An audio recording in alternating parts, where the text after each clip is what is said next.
전도 제자의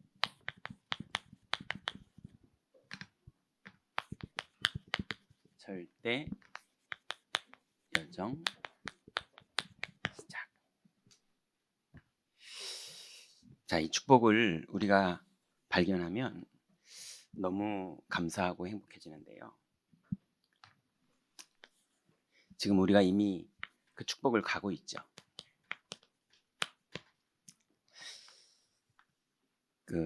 이번 주에도 현장에서 많은 분들을 만나고 또 그분의 불신앙 얘기도 듣고 또 어떤 분은 믿음의 고백 얘기도 듣고 또 어떤 분은 믿음의 고백을 하는데 엉뚱한 소리 하는 얘기도 듣고 뭐 이렇게 들어보면 이제 많은 분들이 본인의 여정을 가고 있어요. 그 여정을 분명한 건 하나님이 이제 인도하고 계시는 거예요. 네, 어떤 분은 듣고 계시겠지만 이제 하나님이 내 인생을 이제 마무리하신다. 나는 이제 하나님 앞에 가야 된다. 이런 시간표가 이제 오셨어요. 그런데 너무 감사하고 내 인생에 가장 행복한 시간을 보내고 있다고 고백하는데 이렇게 영적으로 하나님 축복해 놓으시고 그냥 데려가실 리가 없을 것 같은 거예요. 병이 낫겠다 그게 아니라 그래서 작품을 남기고 가시라고. 예. 그 말을 좀 제가 심하게 했나요? 작품을 남기고 가시라고. 그냥 가시면 안 된다고. 이렇게 말씀을 드렸는데 제가 그 말을 한다는 게 사실은 되게 무례한 거잖아요. 근데 하나님이 보시기에 그분도 너무 기쁘게 기도하시면서 미션을 받으셨고 이제 가셔야 되는데 갈 준비를 하는 게 아니라 작품을 남기라 그러니까 뭘 시작하셔야 되거든요. 근데 몇 개월 안 남으셨거든요. 근데 그 앞에서 이분이 신앙 고백하는데 너무 감사하고 이게 참 제자와 그리고 감사하게도 이 목사가 이렇게 소통하는 게 맞지 이런 생각이 참 들더라고요. 아마 그분의 인생 여정에 그 마지막 작품을 통해서 많은 사람들이 은혜를 받을 수 있지 않을까 싶어요. 자, 이제 우리 한번 하나님의 말씀을 정리를 해봤으면 좋겠는데요. 여러분 이제 우리가 절대 망대를 가지고 절대 여정을 가야 되는데요. 절대 여정을 다 가고 싶죠. 그래서 절대 여정 가고 싶다 뭐 이렇게 말하지만 실제로는 절대 여정을 가는 사람이 많이 없어요. 그런데 그 절대 여정을 갈 수 있는 분이 제가 볼 땐 이 자리에 모여 있다 생각하는데 그러려면 이 기본이 선명해야 됩니다. 안 그러면 절대 여정을 자꾸 돌아가야 돼요. 첫 번째가 뭐냐면 올바른 믿음이에요.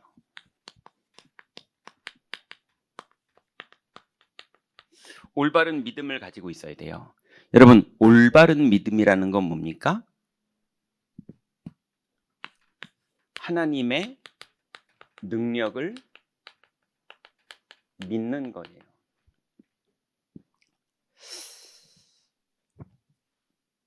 그 예전에 있던 교회에서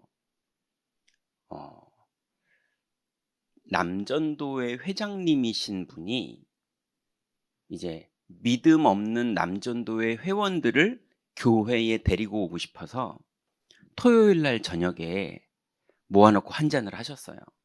이제 좀 소통하고 싶어서. 근데 그분의 중심이 정말 복음을 사랑해서 그러셨거든요.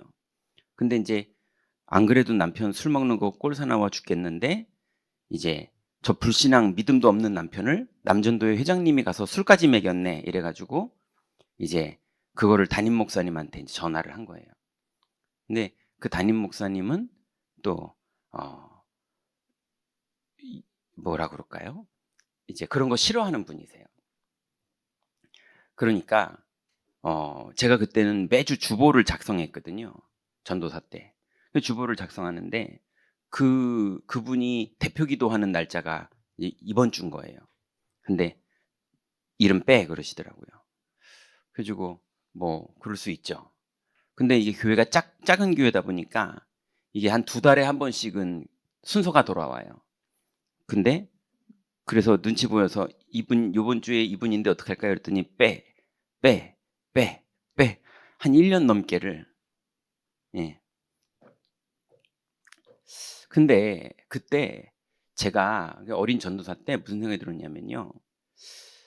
성도들 보고는 뭔가 믿음으로 헌금하라, 믿음으로 예배해라, 믿음으로 출석하라, 이런 중요한 일이 있어도 믿음으로 먼저 예배하고 해라. 이렇게 성도들한테는 믿음으로 하는 게 하나님 앞에 옳다. 이렇게 이제 설교를 하잖아요.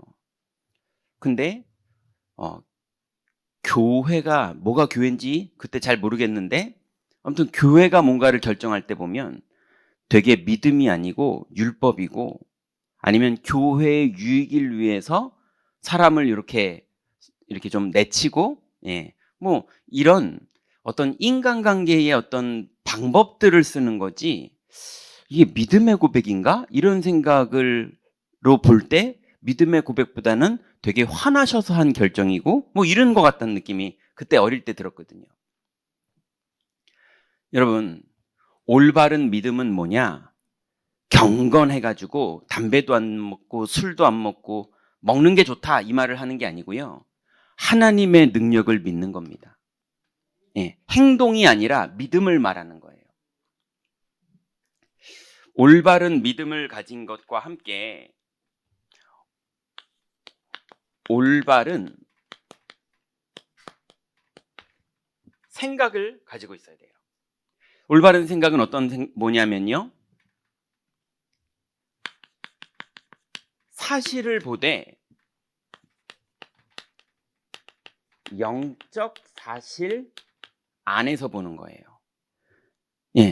저 사람이 저 사람을 욕했네. 이런 사실을 보고 저 사람이 도둑질했네. 뭐 사실을 보되 영적 사실 안에서 그걸 봐야 돼요. 그게 올바른 생각이에요. 그게 아니면 저놈이 내 욕했네. 이렇게밖에 안 보여요.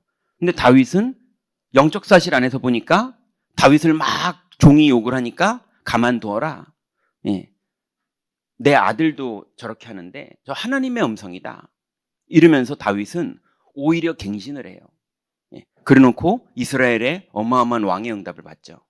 그러니 무조건 양보하고 무조건 무슨 소리 속에서 내가 교훈을 받고 이런 걸 말하는 게 아니라 사실을 볼 줄 알고 그 안에 있는 영적 사실까지 볼 수 있는 게 올바른 생각이에요.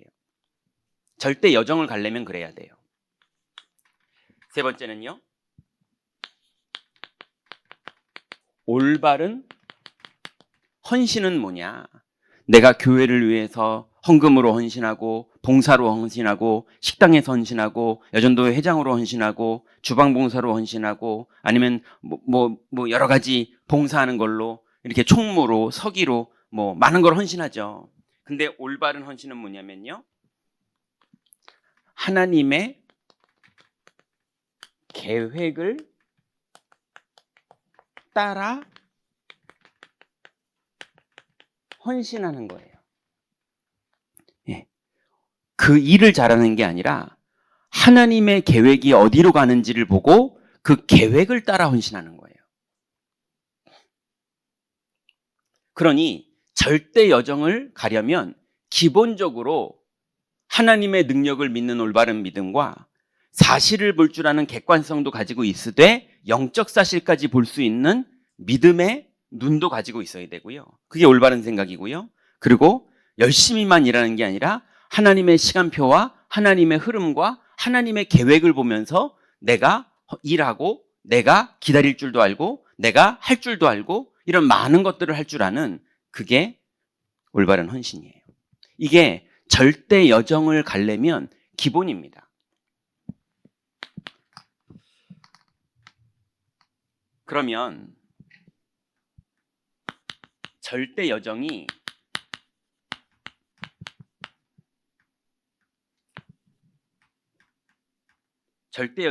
하나님의 능력의 시간표가 오거든요. 그래서 절대 여정의 응답 시간표가 우리 앞에 옵니다. 그때 이제 절대 망대의 축복을 가지고 절대 여정을 이제 믿음으로 가면요, 그 여정 중에 사건이 벌어져요. 반드시 벌어집니다. 그래서 틀린 것을 보는 눈과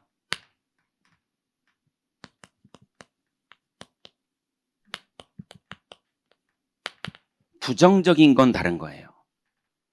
예, 하나님 앞에서 틀린 것을 보는 눈, 이건 틀렸어, 이렇게 보는 거랑 무조건 삐딱하게 부정적으로 보는 건 완전 다른 얘기입니다. 그래서 절대 여정을 가는 사람이 이런 올바른 것을 가지고 여정을 가고 있다가 하나님의 응답의 시간표가 왔을 때 사건이 벌어지거든요. 예, 충격적인 일이 벌어지기도 하고 애매한 일이 벌어지기도 하고 곤란한 일이 벌어지기도 하고, 그런 여정 속에서 벌어진 일 앞에서 틀린 것을 볼 줄 아는 거냐, 아니면 무조건 부정적으로 삐딱하게 보느냐, 이건 완전 다른 얘기가 되는 거예요. 두 번째는 문제를 보는 눈을 가지고 답을 찾을 의도로 기도하고 인도받으려고 하는 건지, 아니면은 무조건 불평하고 불만하려고 하는지 점검해 봐야 돼요. 내가 지금 기분 나쁘거나 내가 손해를 보거나 내가 뭔가 궁지에 몰려서 불평불만해서 뭔가를 일으키려고 그러는 건지, 아니면은 정말 이게 문제다 싶기 때문에 하나님 앞에서 답이 이루어지기 위해서 또 나는 답을 얻기 위한 선택을 하는 건지 구별해 봐야 돼요. 그러면 그 시간이 이 사람에게 응답의 시간표입니다. 세 번째는요, 이제 우리가 교회가 함께 가다 보니까 진행되는 일이에요. 하나님의 뜻을 따라서 내가 의견이 생길 수 있어요. 그죠? 그래서 의견을 제시해서 의논해 보면서 성령 인도 받으려는 것과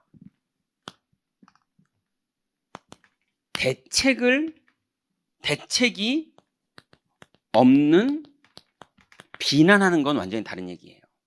예. 자꾸 무조건 대책 없이 비난하려고 그래요. 근데 비난해도 절대 여정을 가는 사람은 그 비난에 인생이 걸리지 않습니다. 아무리 비난해도 하나님의 주권을 누구도 막을 수 없어요. 그래서 싸울 필요도 없고 갈등할 필요도 없어요. 언약 붙잡고 있으면 언약이 딱 성취됩니다. 예. 그런데 인도받으려면 내 안에 부정적인 게 있거나 불평불만이 있거나 대책 없이 자꾸 비난하는 그런 마음이 내게 올라오거든. 그거를 주님 앞에서 뜻을 정하면 그때부터 절대 여정, 사건이 생길 때마다 오히려 이 사람은 그 시간이 응답의 시간표가 됩니다.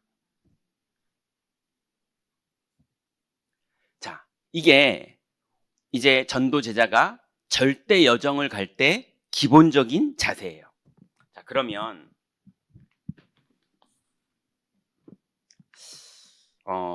제가 오늘 이제 말씀을 준비하면서 이 옛날에 많이 강의하던 다락방은 어떻게 하는지, 현장에서 복음 편지는 어떻게 사용하는지, 그래서 첫 번째 문이 열리면 그 사람은 어떻게 질문을 해서 어떻게 답을 주고, 그래서 현장에서 어떻게 개인 양육을 해가지고 이거를 강의하는 거를 못 들어서 그거에 지금 갈급해 있지 않을까? 이런 생각이 오늘 들더라고요. 예. 제가 그렇게 전도하는 분들 많이 만나보고 저도 전도 많이 해봤거든요. 예. 그렇게 전도한 그분이 어느 날 없어져 있어요. 이 비밀 먼저 누리지 못하면 전도는 돼요. 쓰임은 받아요. 근데 자기가 이걸 못 누려요. 예. 어느 날 없어져 있습니다. 딴 거 하고 있어요. 왜냐하면 전도로 먹고 살려고, 전도로 사람들 끌어당기려고 이렇게 하다가, 그러니 올바른 전도해요. 왜요? 끌어당겨야 되니까. 올바른 전도 아니면 안 먹히거든요. 그래서 나중에 자기의 속은 진짜는 나중심, 육신중심, 성공중심이기 때문에 그리스도를 누리는 게 아니라 딴 길로 가요. 그래서 그런 방법적인 거는 몰라도, 제가 경험하기에는 몰라도 돼요. 뭐 얼마든지 앞으로 강의할 수 있어요. 근데 그게 중요한 게 아니라 기도가 먼저 벌어지고 응답이 시작되면 전도문은 열립니다. 자, 그러면 우리가 오히려 오늘 되게 중요한 말씀을 좀 나눴으면 좋겠는데요. 저는 사실은 이 부분에 좀 심각하고 확신도 있기도 하고 두렵기도 해요. 이것을 우리 임마누엘 경인교회가 반드시 응답받아야 되는 시간표로 하나님 우리를 불러주셨거든요. 그게 뭐냐면 이 단어 한번 보세요. 무능시대. 무능시대의 증거가 뭐냐면 교회 붕괴예요.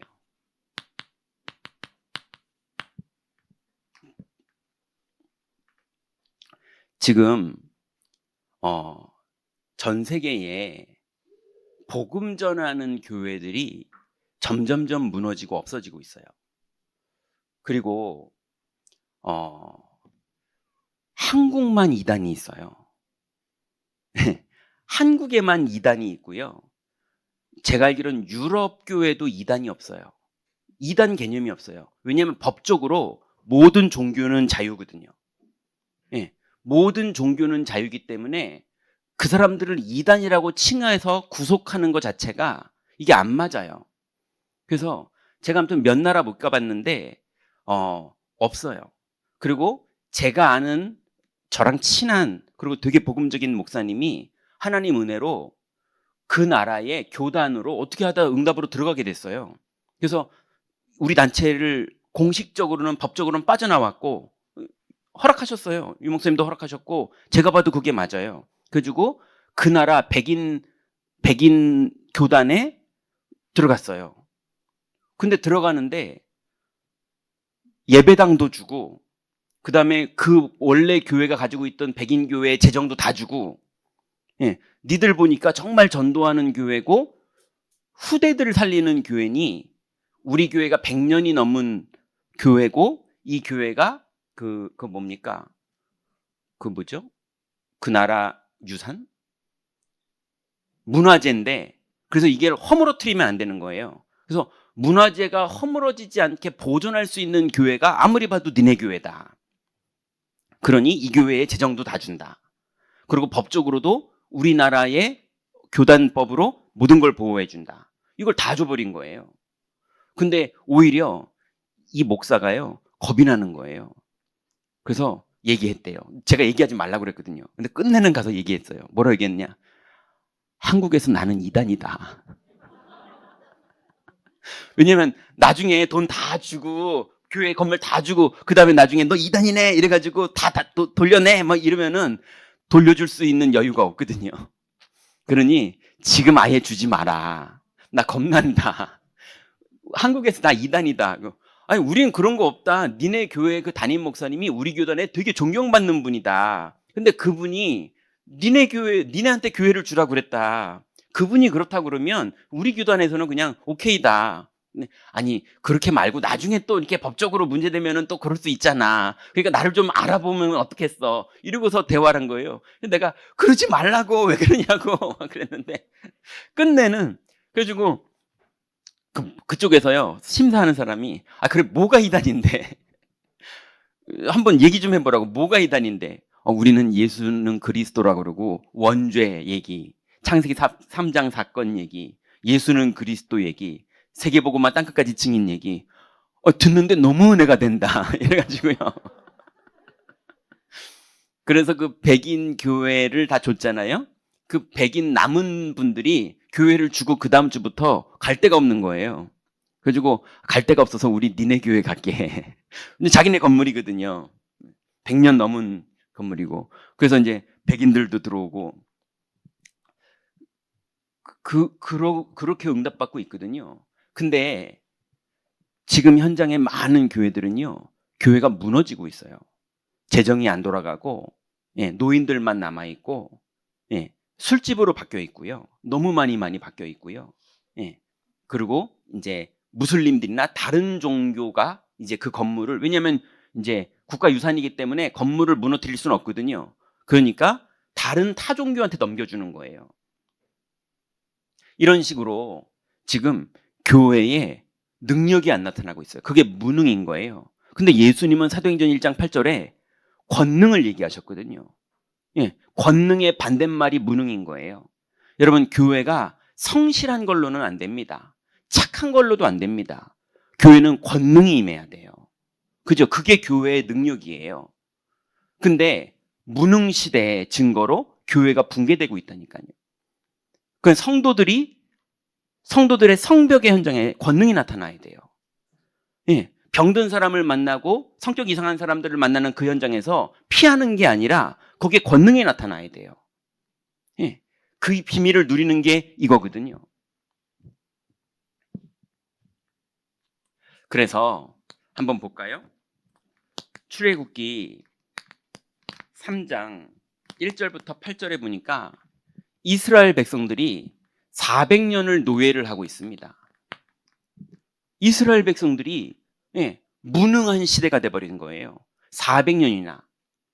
권능이 임해야 될 사람들이 무능 속에 살고 있는데, 심지어는 레위 지파의 아이, 레위 아빠와 레위 엄마가 키워서 낸 모세가 도망자로 살고 있는 거예요. 권능이 하나도 없어요.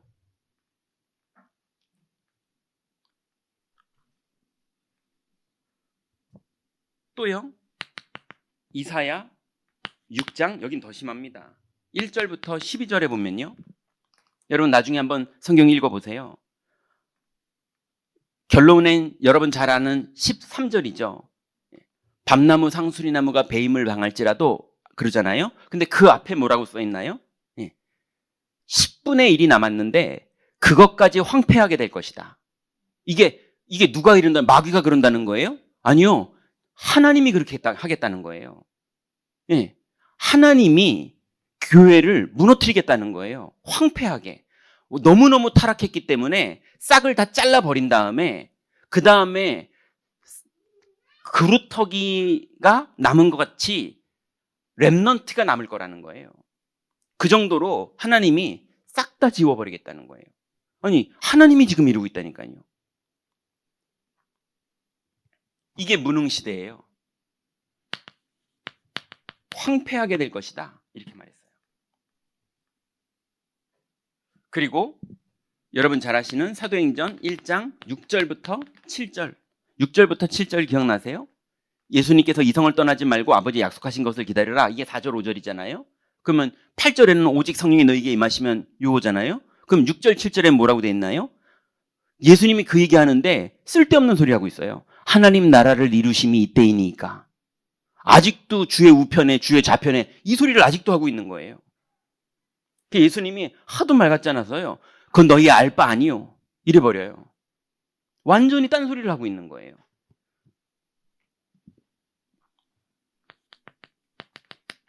온통 관심이 다른 데 있어요. 그러니 권능이 임하면 증인되는 건데 전혀 그거랑 상관없이 관심이 온통 다른 데 있는 거예요. 여러분, 중세시대가 정확하게 연도는, 중세시대는 로마가 패망하는, 그리고 마지막 로마가 무너지는, 그걸 중세라고 그러는데, 이게 딱 우연찮게요, 로마의 국교가 기독교를 승인하고 그 다음에 종교개혁이 일어나는 그때가 얼추 중세시대랑 맞아요. 중세시대가 어떤 시대입니까? 초대교회가 복음운동 해가지고 로마의 국교가 기독교를 만드는 그것까지 응답받았는데 그 이후로 권능이 없어져 버렸어요. 무능이 시작됐어요. 온통 자리, 왕이 어디 가서 예배드리냐, 왕이 높냐 신부가 높냐, 이 싸움 계속 하는 거예요. 그러다가 종교개혁 전에 중세가 끝납니다. 중세시대가요, 권능이 다 사라져 버렸어요. 그렇게 복음화가 돼놓고.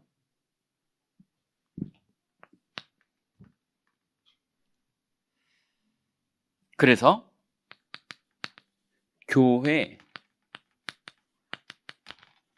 제가 아무리 기도를 해봐도요, 제가 조금 감사하기도 하고 두렵기도 한 건, 이 교회 붕괴 시대에 복음을 붙잡고 교회가 권능을 받는 데에 하나님 앞에 마음을 가진 사람들을 하나님이 임마누엘 경인교회에 모아놓으셨어요. 오직 그리스도 이것 때문에 모인 사람들이거든요. 그러니 지금 우리가 하나님의 은혜로 이게 영적인 큰 흐름 속에서 우린 거꾸로 가고 있어요. 모두들 온통 나 중심, 육신 중심, 성공 중심 이거 하고 있거든요.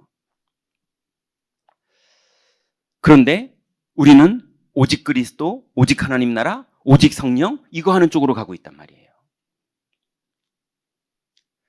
그래서 이 교회 붕괴 시대에 우리 임마누엘 경인교회의 시간표가 어디로 가고 있는지를 보시고 여러분이 여기에서 어떤 마음, 어떤 생각, 어떤 헌신을 해야 되는지 뜻을 정하셔야 돼요. 안 그러면 괜히 열심히 일하시다가 흐름이 안 맞습니다. 그래서 이제 우리는 무능 시대에 거꾸로 가는 거예요. 여러분 성벽에 능력이 나타나야 돼요. 여러분의 가정의 성벽, 여러분의 건강의 성벽, 여러분의 경제의 성벽, 여러분의 산업의 성벽, 여러분 교회에 헌신하는 거기에서 육신 헌신하라는 게 아니라 성령이 임하는 헌신하셔야 돼요. 두 번째는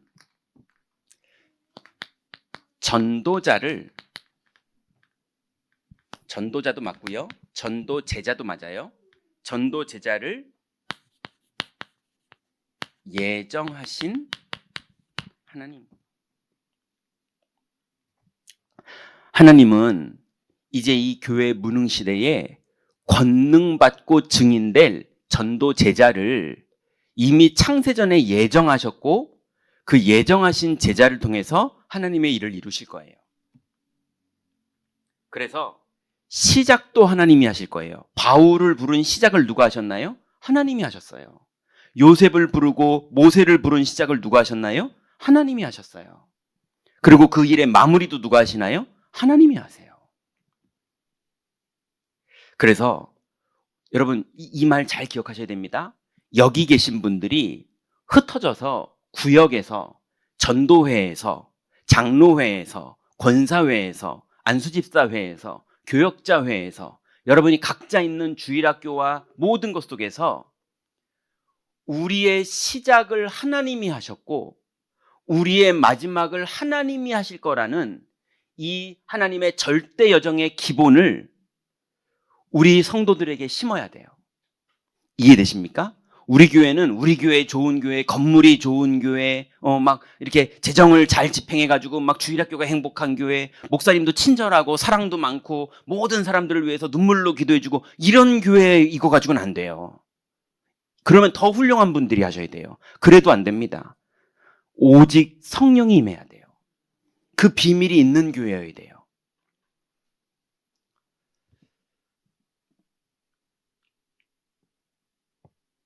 그래서 하나님은 전도자의 여정을, 전도 제자의 여정을 인도하세요. 그 시작도 하나님이 하시는 거고 여정도 하나님이 하시는 거고 그리고 열매도 하나님이 맺게 하세요. 우리는 뭐 하면 되느냐? 말씀이 임할 때 순종하면 되는 거예요.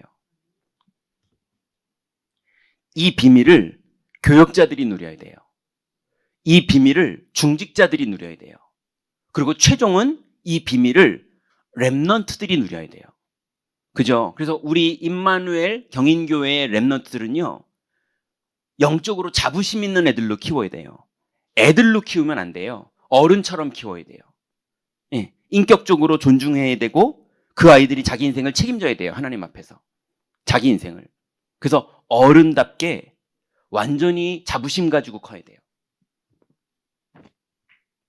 자, 그러면 여러분 오늘부터 참 전도는 절대 여정 속에서 하는 겁니다. 오늘부터 막 전도하려고 막 돌아다니지 마세요. 참 전도는 여러분 인생의 절대 여정 속에서 하는 거예요. 예, 절대 여정 밖에서 막 뭔가 영업하듯이 전도하려고 하실 필요 없어요. 그거 갈급해서 그러는 거예요. 그럴 필요 없어요.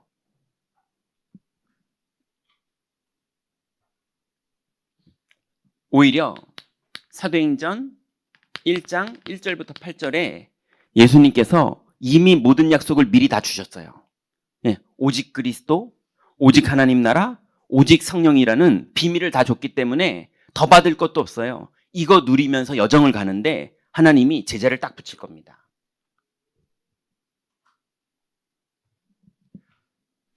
그리고요. 그럼 참전도는 절대 여정 속에서 하는 거라면 절대 여정은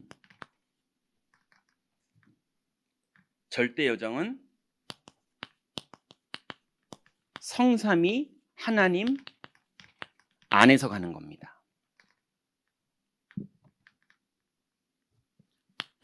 마태복음 1장 오늘 우리가 읽었던 19절부터 23절에 보니까 보라 처녀가 잉태하여 아들을 낳을 것이니 그 이름을 임마누엘이라 하리라. 아직 예수님 태어나지도 않았는데 임마누엘을 약속하셨어요. 무슨 얘기입니까? 절대 여정은 임마누엘 안에서 가는 거예요. 예, 성삼위 하나님의 주권, 성삼위 하나님의 구원, 성삼위 하나님의 능력, 그 안에서 가는 겁니다.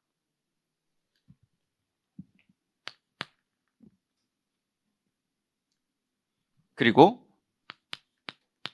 그러면 이런 사람이 나올 거예요. 전도 제자의 성공은 그리스도 안에서. 갈라디아서 2장 20절. 여러분, 성공하지 마세요. 성공하면 망합니다. 예, 성공해 보신 분들 있잖아요.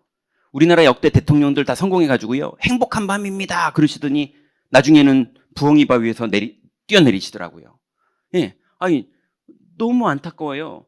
그분 여러분 아시다시피 대학을 졸업 안 하셨어요. 고졸이라니까요. 전 존경스러워요. 예, 우리나라 문화 속에서 고졸인 분이 대통령까지 가는 게 가능합니까? 여러분 불가능해요. 근데 거기까지 가셨다는 건 그러니까 정치적으로 이분의 색깔이 이렇다 저렇다 그건 잘 모르겠고요. 예, 그거 말고 그냥 사람으로서 예, 그분이 그래서 끝내는 행복한 밤입니다 이랬잖아요. 그랬거든요. 근데 5년 후에는 예, 너무 안 행복하신 거예요. 왜 그럽니까? 성공했는데 그걸로 안 행복해요. 예, 여러분 진짜 성공은 그리스도 안에서 절대 여정을 가는데 하나님이 총리로 세우는 거예요. 그리스도 안에서 절대 여정을 가는데 하나님이 다윗으로 세우는 거예요. 그죠? 그게 성공입니다.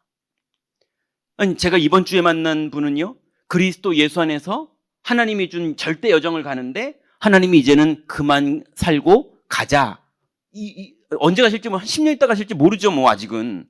근데 아무래도 여러 가지 상황상 이제 가실 때가 된 거를 본인도 받아들이고 저도 그게 맞는 것 같고, 그런데 너무 아쉬울 정도로 안 보내고 싶을 정도로 너무 믿음의 답이 선명하신 거예요.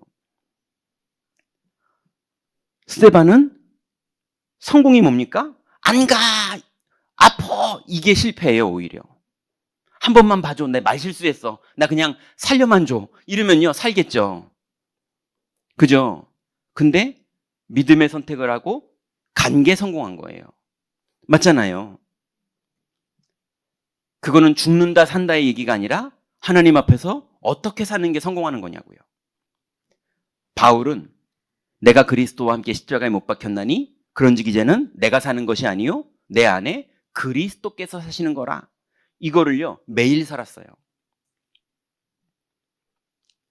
그러니 여러분 전도 제자의 여정을 주님은 예정하셨고 주님이 이루십니다.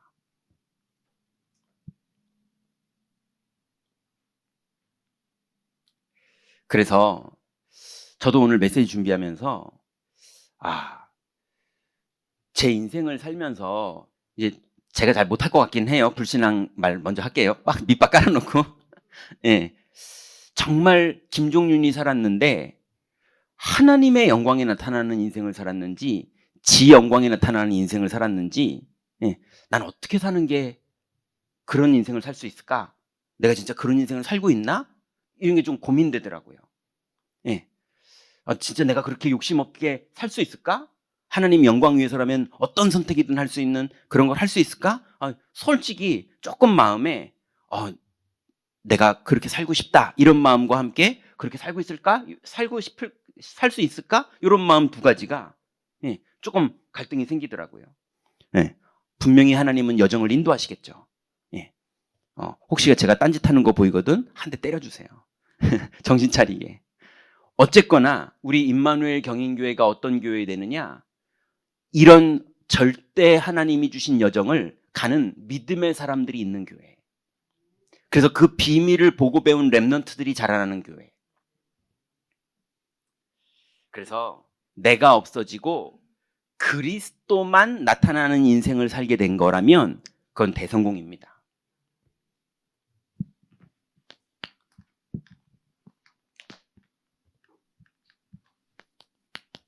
전도자의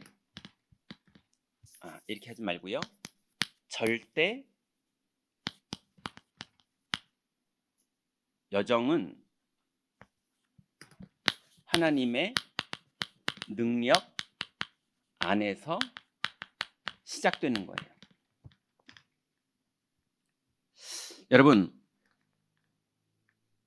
이제 우리끼리 한번 답을 내자고요. 뭐냐면 여러분, 아무리 연약하고 아무리 가난하고 아무리 나이 먹어서 아무 힘이 없는 노인이어도 상관없습니다. 아무리 약해도 상관없어요. 여러분, 뭐부터 시작하면 되느냐? 나의 무능 먼저 인정하시면 돼요. 그 다음엔 하나님이 일하십니다. 하나님이 성령으로 일하시기 때문에 나의 무능을 먼저 인정하면 돼요. 크로스비 여사는 눈이 안 보였어요. 그걸 인정했어요. 근데 하나님의 영광이 나타나는 거예요. 그래서 오늘부터 무능을 인정하는 것이 하나님의 능력의 시작이에요. 고린도전서 16장 1절부터 10절 나중에 찾아보시고요. 10절에 보면 바울이 말하기를 그러나 내가 나 된 것은 하나님의 은혜로 된 것이니 내게 주신 그의 은혜가 헛되지 아니하여 내가 모든 사도보다 더 많이 수고하였으나 내가 한 것이 아니요 오직 나와 함께 하신 하나님의 은혜로라 그랬어요. 시작도 하나님이 하신 거고 여정의 믿음도 하나님이 주신 거고 열매도 하나님이 맺게 하시는 거고 하나님이 다 하시는 겁니다. 우리는 거기에 발견됐고 쓰임받는 것만 하는 거예요. 그러니 나의 무능을 인정하는 것, 거기가 시작이에요. 두 번째는 이제 이걸로 시작해서요. 그 다음에가 문제가 아님을 인정할 때 하나님의 응답이 보입니다.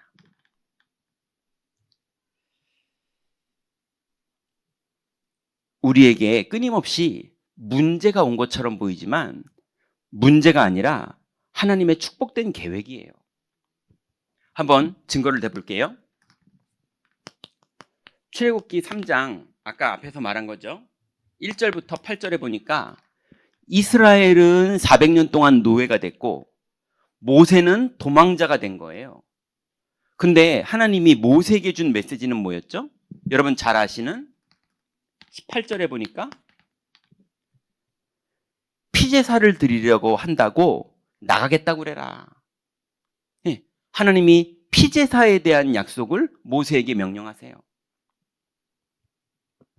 그러니 애굽에서 400년 노예 생활을 시키면서 하나님이 절대 불가능을 맛보게 하신 다음에 하나님이 그제서야 붙잡게 하시는 게 뭐냐 하면 방법이 아니라 피제사인 거예요.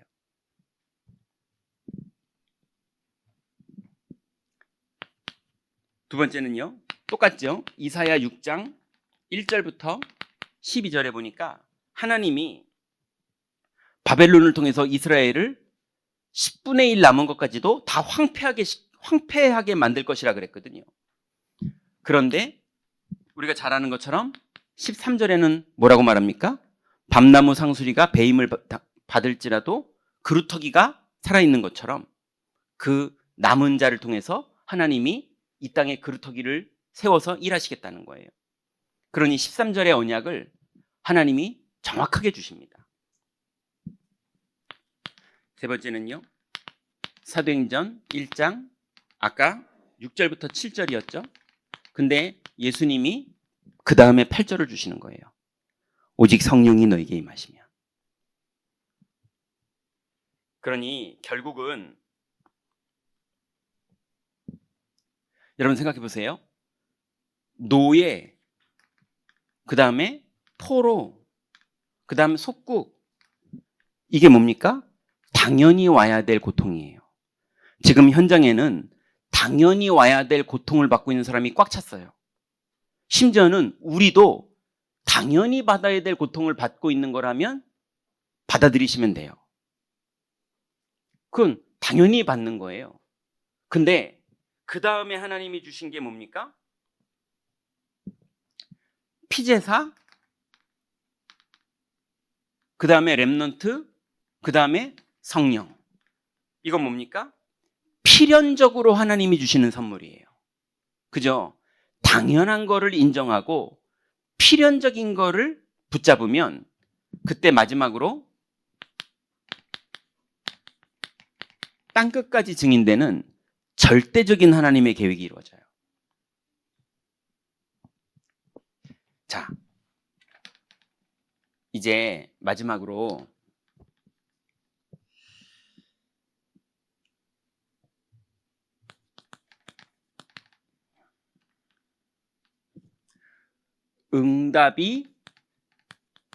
응답 아님을 알 때, 많은 분들이 생각하는 응답이 아니에요. 응답이 아닌 걸 알 때 그 사람이 참응답 받습니다. 이게 무슨 말이냐면요, 여러분 여기에서 보면 이 출애굽의 응답을 받으니까 열재앙 때 승리해요. 또 홍해도 갈라요. 그 다음에 구름 기둥이 인도를 해요. 불 기둥이 인도를 해요. 그죠? 그때부터 마라의 쓴물이 단물로 바뀌어요. 메추라기도 내려요. 전쟁에도 이겨요. 근데 그게 응답입니까? 예. 단물, 쓴물 바뀌었는데 금방 바뀌어요. 예. 홍해 바르고 소고치며 찬양했는데 물 없으니까 또 원망불평해요. 그게 응답이 아닙니다. 자꾸 사람들은 응답이 아닌 걸 응답이라고 착각해요. 그건 응답이 아니라 증거예요. 예수가 그리스도라는 증거, 하나님이 주권자라는 증거일 뿐이지 그게 응답이 아니에요. 그럼 응답은 뭐가 응답입니까? 오직 그리스도가 응답이에요. 오직 하나님 나라가 응답이에요. 오직 성령이 임하시면 권능을 받는 게 이 무능 시대의 응답이에요. 맞죠? 그럼 우리가 이렇게 가야 될 거 아닙니까? 사람들은 자꾸 응답을 기다린다고 말할 때 이거를 누리는 걸 기다리는 게 아니라 교회의 방향이 자꾸 사람이 부흥되는 거, 교회의 방향이 자꾸 재정이 늘어나는 거, 교회의 방향이 막 훌륭한 목사님이 오시는 거, 예, 교회의 방향이 막 뛰어난 성도가 교회에 오게 되는 거, 예, 그게 교회의 방향이 아닙니다. 그거는 열매고 그거는 증거일 뿐이에요. 그죠? 응답은 뭡니까? 오직 그리스도를 알게 된 게 그게 응답이에요. 오직 하나님 나라가 믿어지는 게 그게 응답이에요. 오직 성령이 임하셔서 권능 받는 거, 그 축복을 누리고 있는 것, 이게 응답이에요. 이걸 누리다가 스데반처럼 갈 때 되면 가면 되고요. 주님이 쓰시면 서면 되고요. 주님이 서밋으로 세우시면 성공하면 돼요. 그게 참된 성공이에요. 이 비밀을 누리는 교회, 예, 이 비밀을 가진 사람이 이제 결론으로는요, 여러분 그러면 나의 절대 망대를 정리하세요. 뭐 그냥 쉽게 말하면 7망대 그러면 되죠. 그죠? 근데 그 7망대가 그건 다 외웠는데 양만 오르면은 막 다 뒤집어지시는 분도 있고요. 예, 나 이번에 응답 받아야 되는데 이러면서 뭐 좀 뭐가 생겨야 되는데 막 이런 분들 있고요. 예. 칠망대 외운다고 그게 되는 건 아니더라고요. 보니까 저를 보니까 여러분 실제로 여러분에게 나의 절대 망대가 무엇인지, 많은 분들은요 절대 망대가 돈이에요. 어떤 분들은 절대 망대가 우리 아들과 며느리가 내 칭찬해 주는 거, 예, 막 나한테 용돈 많이 주는 거, 예, 이런 거 가지고 반지 좋은 거 사주는 거. 그러면 할머니들 모임 가가지고 이거 며느리가 사준 건데 뭐 이런 거 자랑하는 거. 예, 그 온통 사람들은 다 그런 게 절대 망대예요. 근데 여러분의 절대 망대는 뭡니까? 하나님은 아세요. 얘는 지금 절대 망대가 이거구나. 아무리 제 절대 망대는요 오직 그리스도입니다. 아무리 말해도요 하나님이 내가 볼 땐 아닌데 다 알고 계세요. 예, 마귀도 알아요. 마귀도. 그죠? 여러분의 절대 망대가 딱 세팅되는 그 축복을 그걸 하나님의 응답받았다라고 말하는 겁니다. 그럼 정리해 보세요. 나의 절대 망대는 뭔지. 그러면 이게 정리되면 나의 절대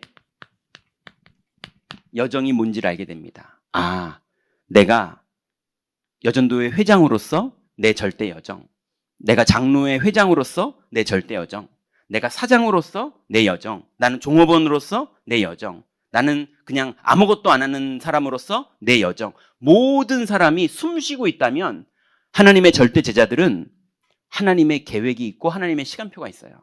그 사람 안에 분명히 여정이 있어요.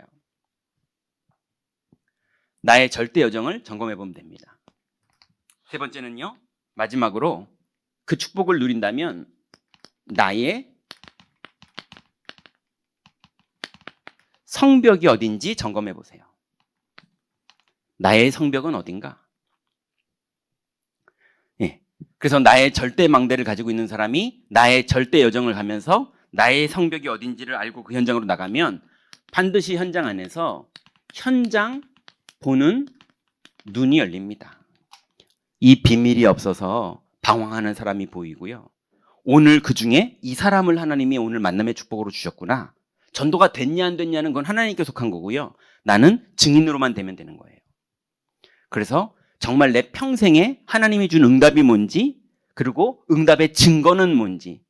증거랑 응답이랑 헷갈리면 안 되거든요. 어디가 헷갈리면 안 되느냐? 오늘 강의를 잘 들었으면 머리로는 정리가 되셨어요. 근데 가슴은 헷갈려 해요. 그죠?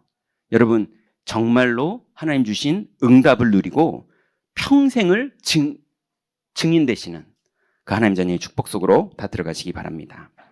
하나님 감사합니다. 우리에게 주신 이제 절대 여정의 시작을 이제 우리가 한 걸음씩 가기를 원합니다.